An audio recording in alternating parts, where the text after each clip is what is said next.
13 painters children should know. Titian. Titian was born around 1490, possibly earlier, as Tiziano Vasilio in Pieve di Cadore, Italy. He died August 27th, 1576 in Venice, Italy. He trained with Gentile and Giovanni Bellini, and his period was the High Renaissance, which is towards the end of the Renaissance period. Titian. We don't know exactly how old Titian lived to be, because the year of his birth is not known for certain. Some say he was 88 when he died in 1576, and others claim he was 100 years old. In any case, he lived so long that it's impossible to describe everything he painted here.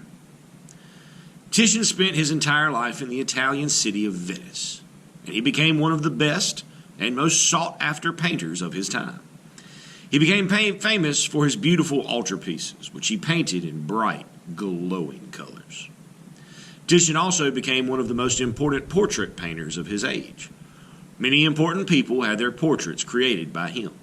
Beautiful women, clever men, popes, dukes, and emperors were among his clients.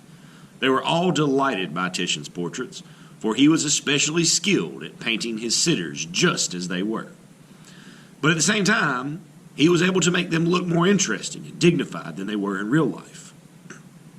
Titian had a special way of working with his models. Rather than having them pose stiffly, Titian always had the clients make a specific gesture or adopt an unusual pose. This made his portraits seem livelier than those painted by his colleagues.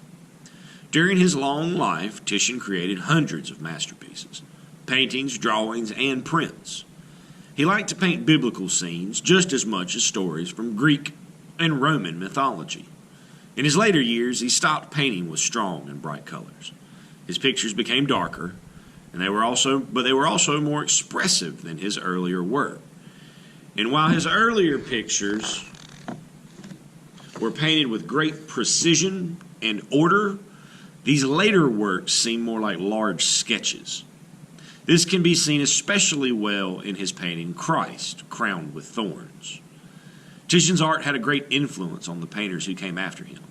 His method of painting prepared the way for the dynamic style of Baroque art.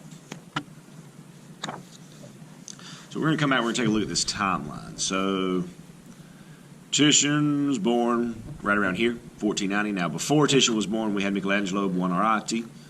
Hans Holbein, the younger, came a little bit after.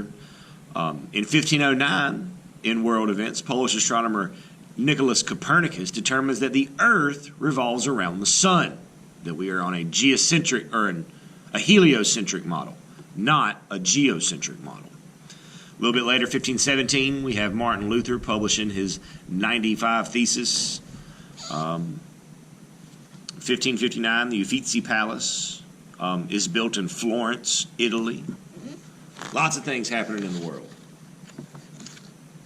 Pope Paul III and his nephews, the Museo di Capodimonte in Naples, Italy. In 1568, Titian painted Pope Paul III with his nephews. The word was meant to conceal the fact that they were actually his grandsons. Titian never completed the painting. Notice how the Pope's right hand is missing. It's just not there.